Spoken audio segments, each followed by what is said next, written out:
Olá pessoal, meu nome é Eduardo, seja bem-vindo ao canal. Nesse vídeo eu vou falar com vocês sobre o índio Tibiriçá, que é meu hexadecavô, 16º avô.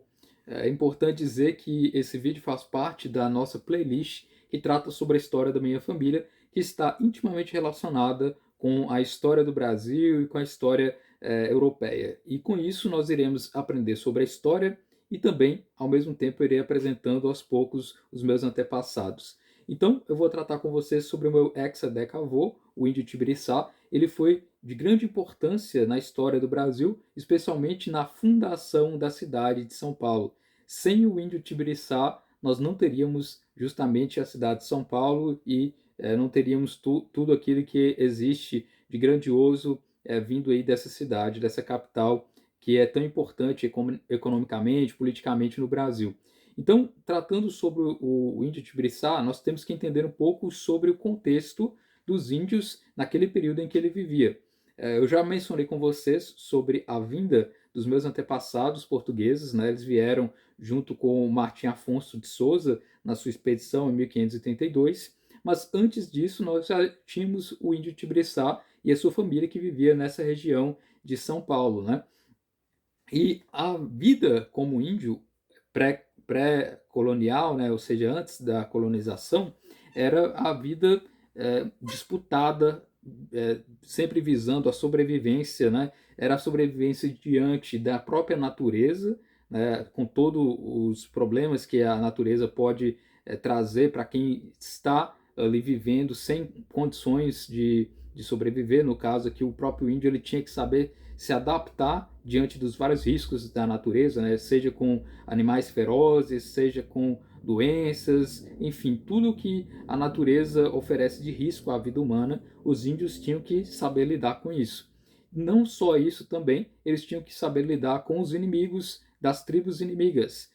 Os índios, eles aqui no Brasil, né, eles eram milhares, né? Alguns consideram como sendo aí de 2 milhões a 8 milhões de índios que viviam no Brasil. A nomenclatura índio, né, ela é uma nomenclatura errada, porque os portugueses imaginavam que eles estavam na Índia, e por isso acabaram dando o nome para os índios, né, entendendo que aqui seria a Índia. Mas acabou que foi incorporado na língua portuguesa como sendo a referência para os nativo-americanos, né, para aqueles que já viviam aqui no Brasil antes da vinda dos portugueses.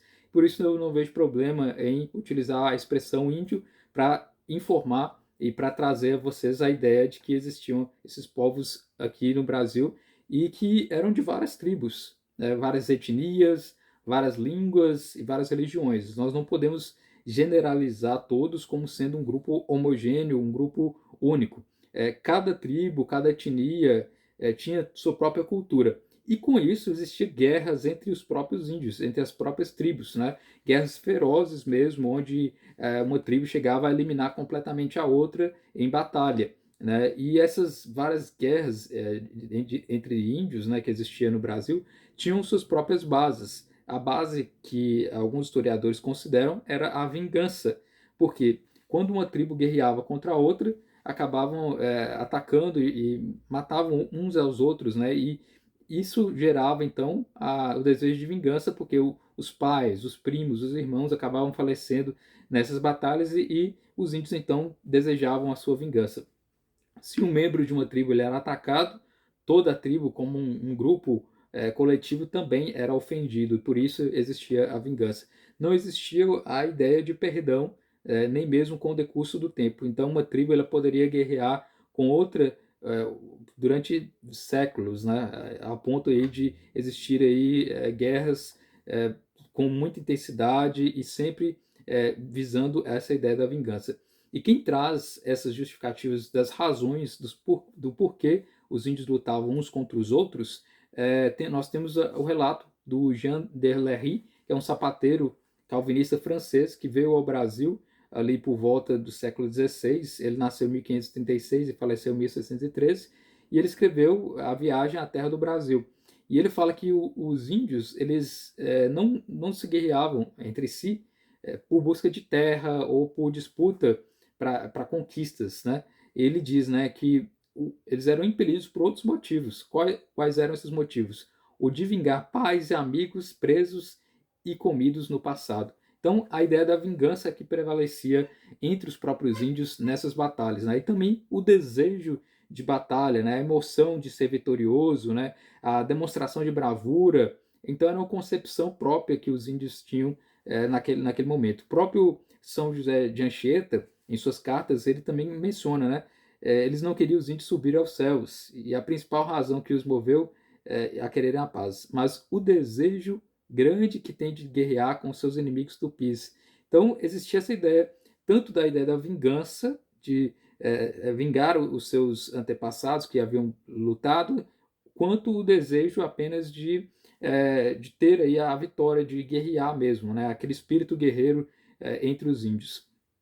E por que eu estou falando tudo isso? Justamente pelo fato de que esse era o contexto em que o índio Tibiriçá vivia. Ele era um índio e guerreiro e líder da sua aldeia, líder da sua tribo. Então, por isso existia entre os próprios índios uma vontade de se melhorar tecnicamente, né, tecnologicamente, para poder vencer os seus inimigos. Então, é bom saber todo esse contexto anterior. Na região onde o índio Tibiriçá vivia, era nos chamados campos de Piratininga. E existia ali vários grupos também, né, várias tribos. Existia várias tribos com vários nomes, né, Tupiniquim, Tupinambá, Tobajara, Tamoio, Tememinó, e várias tribos próprias com suas culturas determinadas naquela região e guerreavam entre si. O índio Tibiriçá, alguns colocam ele como sendo aí do grupo dos Guaianá, né, que faz parte do tronco dos G. Mas, enfim, há toda controvérsia para saber qual é a origem do Tibiriçá em termos dos grupos indígenas, mas basta dizer que existiam vários grupos e existiam conflitos entre eles. Os principais que nós podemos destacar é o próprio Tibiriçá, que ele tinha uma aldeia em Iapuambuçu, né, que era dentro aí dos limites do campo de Piratininga. Tem o outro índio que é o Caiubi, que ele já era um pouco mais idoso. Alguns consideram ele como sendo irmão do Tibiriçá, outros consideram como sendo parente dele, mas que ele tinha uma aldeia também, que era a aldeia Jerubatuba, que se situa onde hoje fica o bairro Santa Amaro, em São Paulo. E o outro índio que também é conhecido é o Piquerobi, que é o irmão de Tibiriçá, e ele tinha a aldeia, que ele era o líder, a aldeia Ururai, fica no bairro São Miguel Paulista atualmente, né? E ele era pai, esse Piquerobi, ele era pai de Jaguaranho, que depois nós veremos que foi uma figura que participou da luta contra Tibiriçá, né? Então, eram várias aldeias, alguns consideram como sendo 12 aldeias que estavam naquela região e que depois se deslocaram e formaram outras duas, que é a aldeia de São Miguel e Pinheiros, com mais ou menos 1.000 pessoas ali. Mas basta dizer então que existia toda essa cultura, esses grupos diferenciados, com cada um com sua etnia, com suas línguas e também com essa ideia de guerra entre eles, né? Diante disso, né, desse cenário todo de guerras entre os índios que existia, nós vemos a figura dos portugueses que chegam ao Brasil. O índio Tibriçá ele tem contato inicial com o português João Ramalho. João Ramalho ele é um português que não se sabe a origem.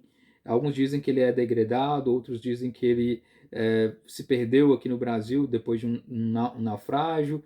Enfim, há toda uma teoria para saber a origem de João Ramalho, mas basta dizer que ele é um português que chegou ao Brasil e que encontrou o índio Tibiriçá, o líder da tribo, e que passou a conviver com os índios na própria tribo, né?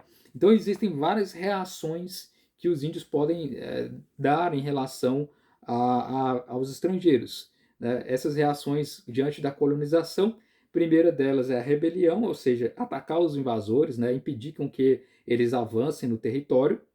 Outra é a submissão voluntária, ou seja, se submeter a eles, aos estrangeiros que estão vindo, e, portanto, fazer a vontade deles, estar diante deles e participar da sua cultura e aprender com eles também. E o outro é o isolamento, ou seja, se distanciar dos estrangeiros e preservar sua autonomia enquanto tribo. Essas três formas foram estudadas, que os estudiosos colocam como sendo as reações dos índios diante dos colonizadores, mas existe uma nova concepção que é a ideia da negociação ou da resistência adaptada, porque os índios eles tinham maior número em relação aos portugueses, né? Quando os portugueses vieram, eram em pouco número e a quantidade de índios que se reunissem e lutassem contra aqueles portugueses, certamente eles teriam a vitória. Então, os índios, eles não buscavam, basicamente, ter aí um contato de submissão voluntária completa em relação aos portugueses, nem isolamento próprio. Eles queriam, então, fazer essa resistência adaptativa, ou seja, na medida em que eles conheciam os portugueses, eles aprendiam técnicas, eles aprendiam meios de se desenvolver tecnicamente, né, para depois lutar contra os seus inimigos. Então os índios, eles se valiam dos portugueses que aqui estavam para aprender e se desenvolverem e lutarem justamente contra os seus inimigos. Então por isso esse é um dos motivos aí que o padre Anchieta coloca e os outros pessoas que estavam aqui no Brasil, que conheceram os índios naquela época, verificaram que eles tinham esse desejo de vingança e, portanto, eles queriam aprender e se desenvolver para vingar. Então, os índios se aliavam aos portugueses para lutar contra seus inimigos, da mesma forma com que outros índios se aliavam aos franceses para lutar contra seus inimigos. Então, essa era a ideia naquele momento, né? E João Ramalho, então, chegando ao Brasil ali por volta de 1515, né? Há datas diferenciadas, mas essa é a data que alguns dizem que ele chegou aqui. E ele conheceu então Tibiriçá e começou a se relacionar com as filhas e acabou depois, algum tempo depois, casando com uma das filhas do Tibiriçá, que é a Bartira, né? Então, nós temos então toda essa concepção. O índio Tibiriçá, ele é bem visto ao longo da história como um grande guerreiro. Nesse livro aqui, ó, Memórias para a História da Capitania de São Vicente, do Frei Gaspar de Madre de Deus, é uma edição publicada pela editora do Senado. Na página 41, ele vai falar sobre o índio Tibiriçá, né, e da importância que esse líder da sua tribo tinha. Né? Ele coloca: Teberiçá, senhor dos campos de Piratininga, este era um rei ou cacique a quem toda a nação dos guaianazes dava alguma obediência, e as outras comarcas respeitavam muito, por ser ele o cacique mais poderoso e o melhor guerreiro do seu continente. Então, considerado aí um grande guerreiro na sua época, né, e também um homem sábio, um grande líder, o índio Tibiriçá tinha então todo esse poder naquela região. Foi então que em 1532, quase 15 anos após o João Ramalho ter tido contato inicial com o índio Tibiriçá, em 1532 chega Martim Afonso de Souza e os vários portugueses que com ele vieram ao Brasil para colonizar, para estabelecer aqui no Brasil e formar uma cidade, formar então domínios territoriais. E então o João Ramalho, tendo contato com Martim Afonso de Souza, foi o intermediário desse contato com os índios e então fizeram essa aliança com o Martim Afonso de Souza, mostrando os vários caminhos que existiam nessa localidade, fazendo essa aliança então em 1532. Tibiriçá, ele conhece então os vários portugueses, se relaciona com eles e tem esse contato. E é nesse momento, pouco depois da vinda de Martim Afonso de Souza, é que nós temos a vinda dos jesuítas para o Brasil. Em 1540, aproximadamente, foi formada a Companhia de Jesus pelo Santo Inácio de Loyola, com o propósito de expandir a fé católica por todo o mundo. E essa Companhia de Jesus, os jesuítas, estava se consolidando e foi enviado ao Brasil, então, o padre José de Anchieta e o padre Leonardo Nunes. E eles vieram ao Brasil justamente a São Paulo, onde é a região de São Paulo naquela época, e eles então vão com o destino de pregar a fé católica e propagar a fé católica em relação aos índios. E aí, chegando à região de São Paulo, o José de Anchieta faz amizade então com João Ramalho, com todos os que estavam ali, e também entra em contato com o índio Tibiriçá, que naquele momento era apenas um índio que estava aliado aos portugueses com o propósito de atacar seus inimigos, de aproveitar aquela tecnologia, mas acaba que o índio Tibiriçá se converte à Igreja Católica. O José de Anchieta conversa com ele, o padre Leonardo Nunes então faz o batismo e a partir daquele momento o índio Tibiriçá, o cacique Tibiriçá, passa a ser chamado de Martim Afonso, com o nome dado em homenagem ao Martim Afonso de Souza. Então, o nome de batismo de Tibiriçá é Martim Afonso, né? novo nome que ele tem a partir de então. E tem até um trecho aqui que é mencionado pelo padre José de Anchieta sobre o índio Tibiriçá, né? Dizendo o seguinte: quando soube, o principal, no caso aqui o cacique desta aldeia de Piratininga, deu mostras de brilhar nele a admirável graça de Deus. Então, José de Anchieta viu o brilho da graça de Deus no índio Tibiriçá, porque ele havia se convertido, ele estava ali voluntariamente querendo entender a Igreja Católica. Ele chamou todos os membros da sua tribo para se converterem também, os seus filhos, parentes, todos que estavam ali naquela aldeia a se converter e estar então aprendendo com os jesuítas, Padre José de Anchieta e também com Leonardo Nunes sobre a fé católica, né? E existe um episódio que é bem interessante, bem emblemático também nesse momento, é que uma vez, certa vez, né, o Tibiriçá ele prende alguns invasores, né, de outras tribos que vieram naquela região, e esses dois invasores diziam, né, que queriam se arrepender, queriam se converter e tal, e que eles estavam então ali, que não queriam morrer, né? E o índio Tibiriçá então falou: vou matá-los, né? Já que eles são inimigos, estão aqui. E o próprio José de Anchieta dizia que ele deveria perdoá-los, né? Ele não deveria matar eles, porque eles poderiam ser convertidos e integrarem a tribo, né? A própria aldeia toda desejava que o índio Tibiriçá matasse esses dois invasores, né? Foi então que o Tibiriçá acabou, então, decidiu matá-los e ele o fez, mesmo diante do apelo dos jesuítas, que diziam que ele não deveria assassinar aqueles dois invasores ali, porque era feria então os 10 mandamentos, né, que é não matarás. Mas então o próprio José de Anchieta percebeu que talvez fosse ali uma renúncia à fé, ou então que os índios que estavam ali naquela tribo estavam apenas fingindo terem aderido à fé católica e que, na verdade, eles só queriam, então, aprender as técnicas de medicina, de técnicas de batalha, de armas, etc., com os portugueses e que, na verdade, não levavam a sério a fé católica. E os índios, então, como eu mencionei, eliminaram esses dois invasores. Foi então que, logo depois, que no dia seguinte, o Caiubi, que era um índio mais velho, né, que estava ali, e ele já era convertido cristão, ele acabou conversando com o Tibiriçá e falou que aquilo que ele fez era altamente reprovável, que era errado, que aquilo só poderia ser obra demoníaca. A sogra de Tibiriçá, que era uma idosa, também já batizada, índia, ela também conversou com o Tibiriçá e falou que ele estava errado em ter matado aqueles dois índios invasores. E mesmo diante de tudo aquilo, né, porque os índios eles valorizavam a autoridade e não a piedade.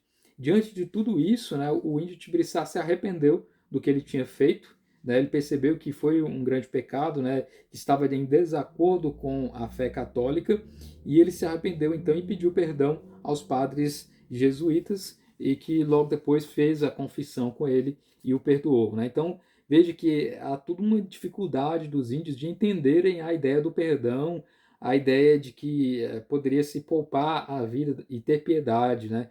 Então existe uma série de questões culturais, né, como canibalismo, a ideia da vingança, a proteção dos mais fracos, né? Porque as aldeias dos jesuítas começaram a crescer também porque alguns outros índios vinham fugidos também de outras guerras, de outras violências que aconteciam entre as outras tribos, e eles também eram acolhidos, né, naquelas tribos. Alguns até que poderiam ser eliminados pelas outras tribos, né? Porque os índios eles não admitiam entre si pessoas que eram deficientes físicas, por exemplo.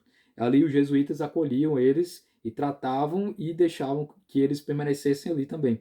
Então, a tribo do Tibiriçá, ela serviu ali como um meio de vários índios terem ali o seu refúgio diante de outros conflitos que existiam naquela região e também das várias questões próprias, né, de cuidado que os próprios padres jesuítas acabavam proporcionando aos índios. Então, ali sendo um refúgio daqueles que eram menos favorecidos, aqueles que eram marginalizados entre os próprios índios também, os jesuítas acolhiam e tratavam então de ensinar a fé católica para esses índios, né?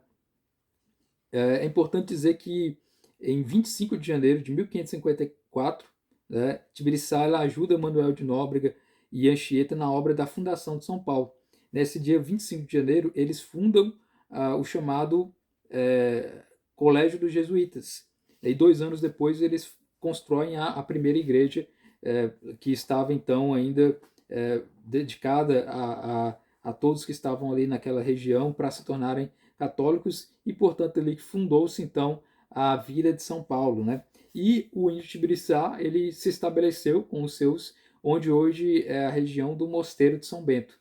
Então veja que é bem realmente o centro de São Paulo, a origem nessa fundação do Colégio dos Jesuítas, com a participação do índio Tibiriçá, que ele mesmo, com suas próprias mãos, construiu esse Colégio dos Jesuítas, né? E diante das questões de batalhas que existiam na época, o próprio governador-geral do Brasil, que era o Mendes Sá, ele então decidiu que deveria existir uma união em termos aí de população de algumas tribos que estavam ali, de algumas aldeias. No caso, ele decidiu unir a aldeia de Santo André de Borba de Campo, que era liderada por João Ramalho, com a Vila de São Paulo. Por quê? Isso em 1560, essa união dessas duas aldeias, da aldeia de João Ramalho e da aldeia de Tibiriçá. Porque existia uma série de conflitos também, invasões. Então o Mendes Sá entendeu que os índios e também aqueles catequizados, os portugueses e os padres jesuítas deveriam estar unificados em uma única vila, e tornou então a chamada Vila de São Paulo em 1560. Tendo essa unificação, haveria então uma maior fortificação, e eles estariam então mais seguros. E não foi à toa, logo depois, 2 anos depois, é que nós temos o chamado Cerco de Piratininga, né, que era uma invasão dos índios em relação à Vila de São Paulo. Então, essa ideia de Mendes Sá foi uma ideia benéfica à população na época, porque se eles estivessem separados, provavelmente eles iriam perder o conflito e não existiria São Paulo eventualmente, né? Então, o que aconteceu nesse cerco de Piratininga? Uma vez que a Vila de São Paulo estava se consolidando, tinha ali por volta de cerca de 1.000 habitantes, né? Dentre portugueses, índios catequizados, os índios que estavam sendo catequizados ainda, e os padres jesuítas que ali estavam como liderança, né? Então, aconteceu de vários índios e as várias tribos que existiam, que eram contrários a Tibiriçá e aos padres jesuítas, decidiram se unir para atacar a Vila de São Paulo. E eram tribos aí dos Guaianás, dos Carijós, dos Tamoios, enfim, havia a liderança de Jaguaranho. Jaguaranho era sobrinho do Tibiriçá e filho de Piquerobi, né? Piquerobi é considerado irmão do Tibiriçá, mas alguns dizem que é apenas parente. Mas enfim, eles eram da mesma família, o Tibiriçá, o Piquerobi e o Jaguaranho.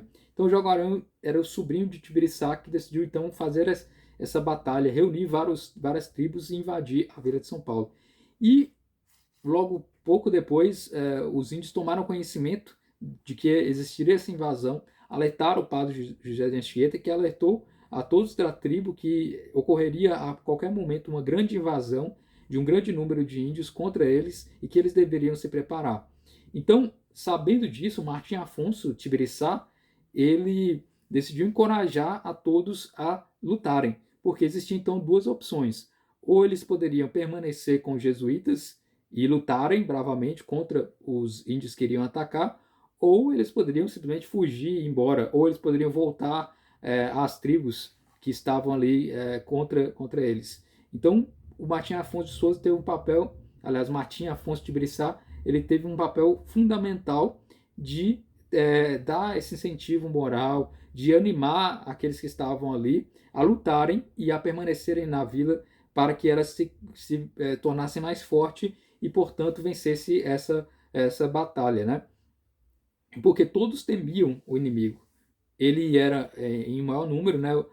Eram várias tribos unidas contra uma única vila, e tendo o maior número também, eles tinham homens fortes, né? Eram todos homens que estavam dispostos a guerrear, eram guerreiros já de longa data, e eles estavam em menor número. A vila de São Paulo tinha cerca de 1.000 pessoas, mas dentre essas 1.000 pessoas, havia pessoas doentes, crianças, mulheres, velhos, pessoas com deficiência física, como eu mencionei, as outras tribos elas eliminavam quem tinha problemas, né, de deficiência, seja de qualquer ordem, né, se a pessoa não tivesse um olho, já não fazia mais parte da tribo, era eliminado. E aqui não, os jesuítas acolhiam. Se a pessoa tivesse um problema de locomoção, não poderia andar normalmente, ou não poderia correr, os outros índios não permitiam na tribo. Aqui os jesuítas acolhiam. Então existia pessoas doentes também, problemas com deficiência, alguns viviam com outras questões diferenciadas que os índios não admitiam dentro da sua cultura, mas os jesuítas acolhiam a todos. Então era um grupo bem fraco, com poucas pessoas que realmente sabiam lutar, né? Os índios guerreiros do Tibiriçá e alguns portugueses se uniram com o João Ramalho também para defender então essa vila de São Paulo. E foram 5 dias de preparo, onde o Tibiriçá ele estava ali com sua espada de madeira, né, o seu tacape, e do outro lado ele segurava a bandeira da Ordem de Cristo e andava, né, por toda a vila, nas ruas da vila, pregando e falando que eles deveriam defender aquela igreja que foi construída para os seus filhos e que ali nessa igreja eles iriam aprender a palavra de Deus. Ele saía correndo e avisando a todos que eles deveriam lutar por suas vidas e lutar por Deus, que era o verdadeiro. Enfim, ele fez todo um trabalho de fé mesmo, né, de levantar a moral daqueles que estavam naquela vila e fazesse com que eles tivessem bravura e lutassem contra os inimigos. Então, no dia 9 de julho de 1562, foi a invasão dessas tribos inimigas, que foi então dado o início do cerco de Piratininga. Foram 2 dias de batalhas intensas, né? Os índios inimigos, eles chegaram na Vila de São Paulo pela manhã, bem cedo, ao nascer do sol, e eram vários inimigos, né? Centenas de índios bem armados com suas próprias armas, né? E todos ali pintados e emplumados, né? E soltando uivos bem altos, né? Então imagina o medo que aquelas pessoas da Vila de São Paulo tinham diante aí de uma horda enorme de índios gritando e todos emplumados e pintados e com seus arcos e flechas e suas próprias armas. E esses índios então chegaram até a vila e logo depois então os índios do Tibiriçá e os portugueses foram então ao encontro deles jogando flechas e lutaram então corpo a corpo. Nesse primeiro dia de batalha nós vemos então familiares lutando entre si. O próprio José de Anchieta ele relata que 2 filhos lutavam contra um pai, né? Assim como os primos lutavam contra primos, irmãos contra irmãos, era uma luta de parentes contra parentes entre os índios, né? E ocorreu então muitas baixas do outro lado dos inimigos, né? As mulheres, as crianças e os idosos e aqueles deficientes eles ficavam então junto da casa dos jesuítas, porque a casa dos jesuítas dentro da parte do colégio jesuítas era uma fortificação, era um lugar mais seguro. Então as mulheres, as crianças e aqueles mais idosos ficavam então nessa casa junto com os jesuítas, esperando então que a batalha terminasse.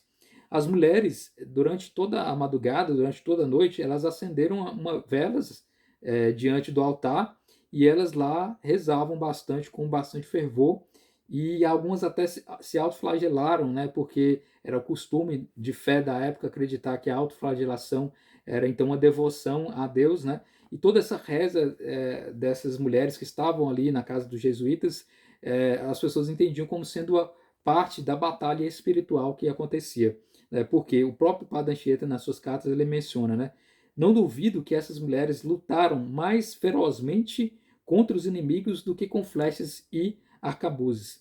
Por que o Padre Anchieta diz que essas mulheres lutavam com mais ferocidade contra os inimigos do que os próprios que estavam ali lutando fisicamente? Porque era a batalha espiritual, elas rezavam para que os seus inimigos fossem derrotados. Era a batalha, segundo o que eles pensavam, era a batalha de Deus contra o diabo, de Deus contra o inimigo, de Deus contra aquilo que estava errado, daquilo que era o correto, que seria a igreja, contra aquilo que é pecaminoso, contra aquilo que estava aí voltado à maldade.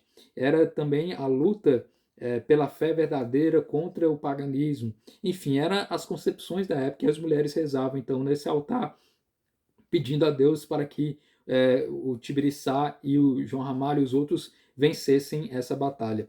E durante toda a madrugada ocorreu então o conflito, mas felizmente poucos foram realmente feridos a ponto de terem algo grave, mas nenhum morreu nesse primeiro dia de batalha. Ocorreu muitas baixas do lado dos inimigos que sofreram violentas mortes, né? E, portanto, foi uma grande vitória no primeiro dia.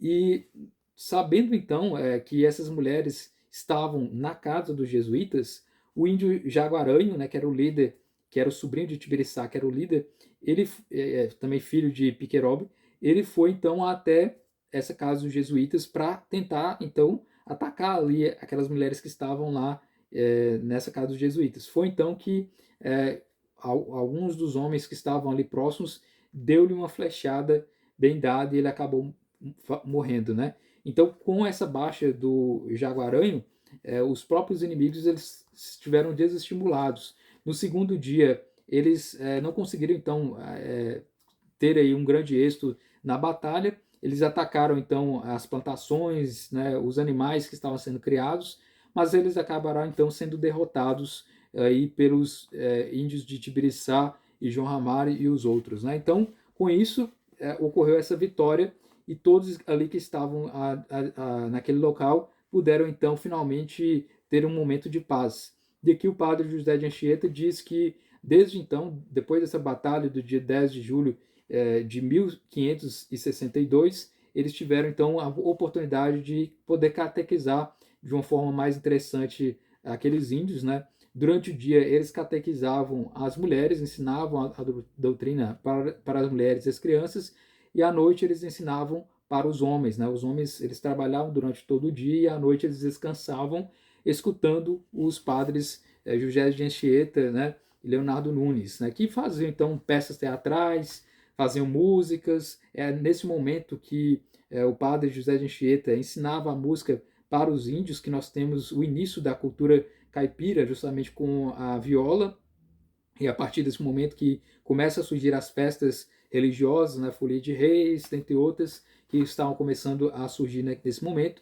o padre José de Anchieta ensinava o latim, ensinava as doutrinas da igreja, ensinava tudo que era interessante para aqueles que ele estava catequizando e dava frequentemente a missa para aqueles índios que estavam então aprendendo a doutrina da igreja e estavam então se tornando católicos e fazendo parte então de uma comunidade, formando então o que nós conhecemos como São Paulo.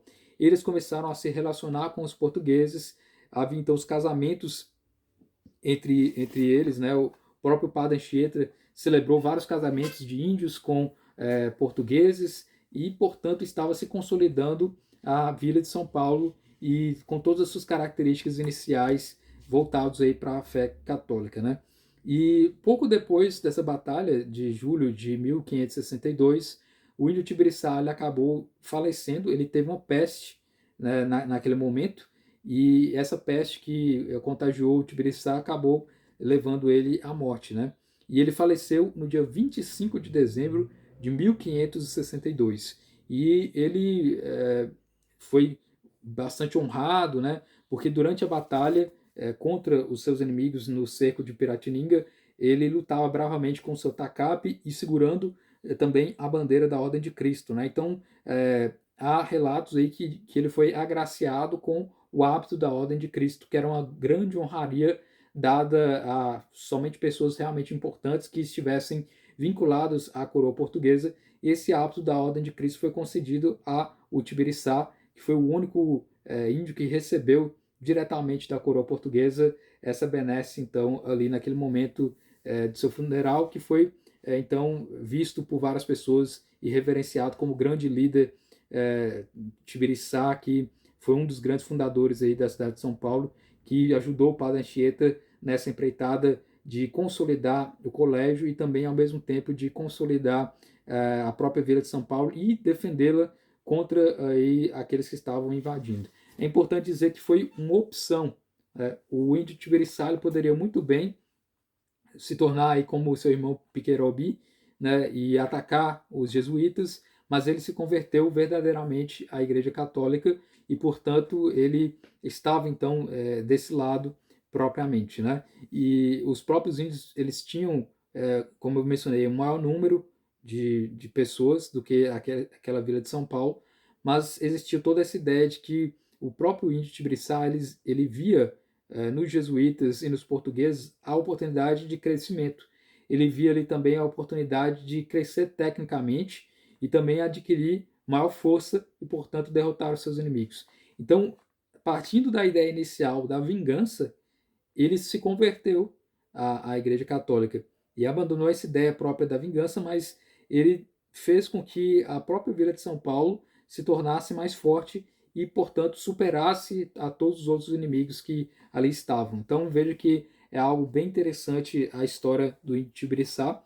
E no seu falecimento, ele fez o próprio testamento e ele deixou recomendado, segundo aqui o Padre Anchieta, a sua mulher e filhos que seguissem nossas palavras e doutrina. Ou seja, o índio Tibiriçá, pouco antes de falecer, ele se confessou e deixou ali a recomendação, a ordem de que eles deveriam, que os seus filhos e descendentes deveriam seguir a doutrina, ou seja, deveriam ser católicos e deveriam seguir o que os jesuítas ensinavam.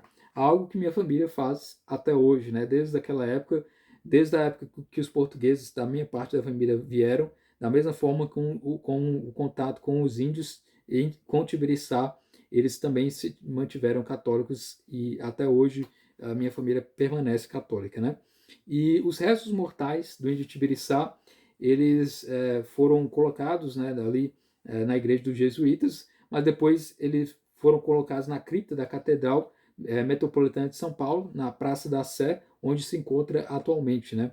Existe também toda uma homenagem ao Tibiriçá, tem uma rodovia estadual em homenagem a ele, e ele é bastante prestigiado aí na nossa história como sendo aí um grande homem que foi um dos fundadores de São Paulo. Sem o Tibiriçá, nós praticamente não conseguiríamos ter aí a formação da civilização brasileira dentro do contexto da cidade de São Paulo, porque ele agregou os jesuítas, ele agregou os portugueses e ele permitiu a conversão, então, aí dos seus próximos, da sua família e também da sua tribo. Então, com isso, nós formamos São Paulo e existem milhares, centenas de descendentes do índio Tibiriçá. Eu sou um deles, né? O 16º neto, né? Ex-neto. E eu sei que várias pessoas aí que podem estar assistindo o vídeo também são descendentes aí do índio Tibiriçá, com muito orgulho desse homem que acreditou que poderia existir uma mudança e que essa mudança seria então através da sua fé e através daquilo que ele acreditava. Então é isso, espero que você tenha gostado desse vídeo. Se inscreva no canal se você não está inscrito ainda. Deixe nos comentários o que você acha aí do índio Tibiriçá, que foi um dos grandes fundadores da cidade de São Paulo e teve essa grande importância e essa conversão à fé católica. E é isso, muito obrigado pela atenção, até o nosso próximo vídeo.